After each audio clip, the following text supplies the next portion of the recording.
Hello aspirants, welcome back to Aspire Academy. இந்த வீடியோவில் நம்ம பார்க்க போகிறது கிராமர் பூஸ்டர் நம்பர் 5 ரைட்டுங்களா. பிஃபோர் கெட்டிங் இன்டு திஸ், போன வீடியோவில் வந்து பார்த்திங்கன்னா நம்ம சென்டென்ஸ் அண்ட் இட்ஸ் டைப்ஸ் பற்றி வந்து டிஸ்கஸ் பண்ணியிருந்தோம், ரைட். அப்போது கடைசியாக அந்த பங்க்சுவேஷன்ஸ் பற்றி பேசும்போது நம்ம வீடியோ ரெக்கார்ட் ஆகலை. தட்ஸ் வை நான் மறுபடியும் அதை சொல்கிறேன். டிக்ளரேட்டிவ் சென்டென்ஸ், சரிங்களா. டிக்ளரேட்டிவ் சென்டென்ஸ் வந்து பார்த்திங்கன்னா எப்போவுமே ஒரு ஃபுல் ஸ்டாப்பில் எண்டப் ஆகும். இந்த ஃபுல் ஸ்டாப் அமெரிக்கன் இங்கிலீஷில் பீரியட் அப்படின்னு சொல்லுவாங்க. இதுவே வந்து பார்த்திங்கன்னா இம்பரேட்டிவ், ரைட். இம்பரேட்டிவும் வந்து பார்த்திங்கன்னா ஃபுல் ஸ்டாப்பில் தான் வந்து முடியும். தென் இன்டராகேட்டிவ், ரைட். இன்டராகேட்டிவ் வந்து கொஸ்டின் மார்க்கில் முடியும். தென் எக்ஸ்க்ளமேட்டரி சென்டென்ஸ் வந்து பார்த்திங்கன்னா எக்ஸ்க்ளமேஷன் மார்க்கில் முடியும், சரிங்களா. இந்த டேட்டா கண்டிப்பாக நீங்கள் தெரிஞ்சிருக்கணும். Very basic one. கடைசியாக போன வீடியோவில் சொல்ல முடியல, அதனால் இங்கே சொல்லியிருக்கோம். ஹோப் உங்களுக்கு புரிஞ்சிருக்கும்னு நம்புகிறேன். So let's get in to the today session. It's about subject and predicate. நம்ம இப்போ 4 டைப்ஸ் ஆஃப் சென்டென்ஸ் பார்த்துருக்கோம் இல்லையா.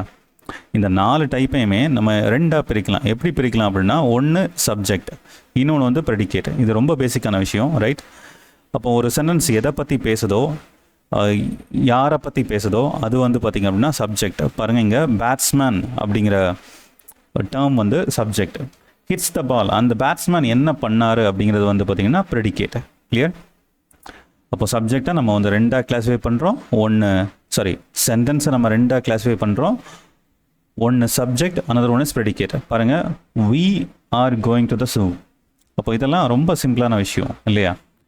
இப்போ இந்த செஷனில் நம்ம வேல்யூ அடிஷன் ப்ராமிஸ் பண்ணியிருந்தோம் இல்லையா. அப்போ வேல்யூ அடிஷன் அப்படின்னு பார்க்கும்போது பாருங்கள், சப்ஜெக்ட் அப்படிங்கிறத பற்றி பார்த்தோன்னா இது எப்போவுமே ஒரு சென்டென்ஸுடைய மோஸ்ட் ஆஃப் த கேசஸில் முதல்ல வரும், சரிங்களா. ஃபஸ்ட்டாக வரும். அண்ட் மோரோவர் இப்போ நார்மலாக பார்த்தீங்கன்னா இப்போ அருண், தென் ஆர்த்தி, இந்த மாதிரி ஒரு வார்த்தையாக வரலாம், இல்லைனா ஹீ ஷி அப்படின்னு வரலாம் இல்லையா. ஆனால் சில தருணங்களில், அதாவது இது இப்படி தான் இருக்கணும்னு கம்பல்சரி கிடையாது, செவரல் வேர்ட்ஸ் வரலாம், சரிங்களா. பல வார்த்தைகள் இருக்கலாம், செவரல் வேர்ட்ஸ் இருக்கும். ஃபார் எக்ஸாம்பிள் இப்போ பாருங்கள், நான் என்ன சொல்கிறேன்னா, க்யூட் லிட்டில் சைல்டு அப்படின்னு சொல்கிறேன் அப்படின்னா இதில் முக்கியமான சப்ஜெக்ட் அது, இல்லைனா இந்த சப்ஜெக்டில் இந்த செவரல் வேர்ட்ஸில் முக்கியமான வார்த்தை எது அப்படின்னு பார்த்தீங்கன்னா சைல்டு இல்லையா. அப்போ இதை தான் வந்து பார்த்திங்கன்னா சப்ஜெக்ட் வேர்டு அப்படின்னு சொல்லுவோம், சரிங்களா. சப்ஜெக்ட் வேர்டு இல்லை அப்படின்னா சிம்பிள் சப்ஜெக்ட் அப்படிங்கிற டேர்ம் யூஸ் பண்ணுவாங்க. ஏன் இதெல்லாம் உங்களுக்கு இன்ட்ரடியூஸ் பண்ணுறேன்னா, நம்ம இங்கிலீஷில் வந்து பார்த்திங்க அப்படின்னா டிகிரி ஸ்டாண்டர்டுக்கு அவங்க சொல்லியிருக்காங்க, ரைட். அப்போது திடீர்னு ஒரு புதிய வார்த்தையை போட்டு சப்ஜெக்ட் வேர்டு அது இல்லைனா சிம்பிள் சப்ஜெக்ட் அது அப்படிங்கிற மாதிரி அவங்க கேட்கலாம். இதெல்லாம் நீங்கள் கண்டிப்பாக போட்டுருவீங்க. ஆனால் பாருங்கள், ரிமைனிங் பாருங்களேன் இந்த இடத்துல க்யூட் லிட்டில். அப்போது இந்த சைல்டுடைய அட்ஜெக்டிவ் தான் வந்து பார்த்திங்கன்னா க்யூட் லிட்டில். அப்போ இதுக்கு ஒரு பேர் கொடுத்துருக்காங்க. அது பேர் வந்து பார்த்திங்கன்னா ஆட்ரிபியூட்ஸ் அப்படின்னு சொல்கிறான். இல்லை அப்படின்னா என்லார்ஜ்மெண்ட் அப்படிங்கிற டேர்ம் யூஸ் பண்ணுவோம். என்லார்ஜ்மெண்ட். Is that okay? இப்போ பாருங்கள், அப்போ நான் உங்களுக்கு புதுசாக இன்ட்ரடியூஸ் பண்ணியிருக்கிற விஷயம் வந்து பார்த்திங்கன்னா attribute and or enlargement, right. அப்போது இந்த சப்ஜெக்ட்டுக்கு அட்ஜெக்டிவாக இல்லைனா அட்ஜெக்டிவ் ஈக்குவலண்டாக வர்ற டேர்ம்ஸை நம்ம ஆட்ரிபியூட்ஸ் இல்லைனா என்லார்ஜ்மெண்ட் அப்படின்னு சொல்லுவோம். அப்போது எக்ஸாமில் ஆட்ரிபியூட்ஸ் இல்லைனா என்லார்ஜ்மெண்ட் அப்படின்னு கேட்டாங்கன்னா என்னன்னு தெரியாமல் இருந்துடக்கூடாது, சரிங்களா. இதே மாதிரி தான் வந்து பார்த்திங்கன்னா ப்ரெடிகேட் செகண்ட் பார்ட் இல்லையா. இப்போ இந்த ப்ரெடிகேட்லேயுமே வந்து பார்த்திங்கன்னா முக்கியமான வார்த்தை எது அப்படின்னா வேர்ப்.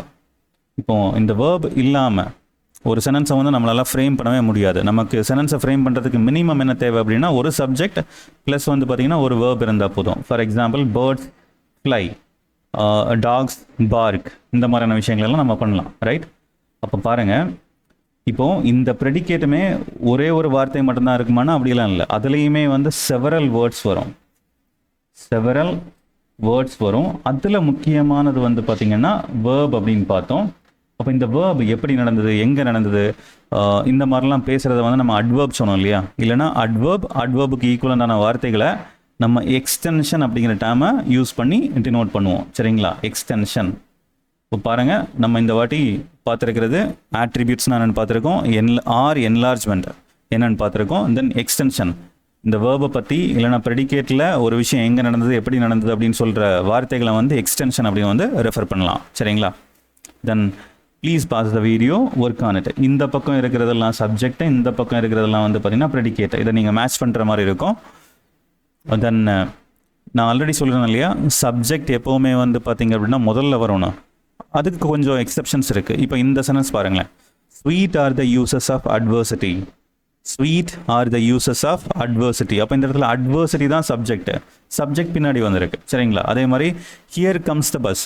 இந்த சென்டென்ஸ் பார்க்கும்போது பஸ் அப்படிங்கிறது வந்து பார்த்தீங்கன்னா சப்ஜெக்ட். தென் சிட் டவுன், தென் தேங்க் ஹிம், இந்த மாதிரியான இது வந்து பார்த்தாலே தெரியுது சப்ஜெக்ட் அப்படிங்கிறது உங்களுக்கு வெளிப்படையாக இல்லை, இது ஒரு இம்பரேட்டிவ், ரைட்? அப்போ இந்த இம்பரேட்டிவ்ல யூ அப்படிங்கிற சப்ஜெக்ட் வந்து ஹைட் ஆகியிருக்கு அப்படிங்கிறது போன செஷன்லேயும் சொல்லியிருந்தோம், இந்த செஷன்லேயும் சொல்கிறேன், சரிங்களா? இப்போ யூ அப்படிங்கிறது ஹைட் ஆகிருக்கு. தென்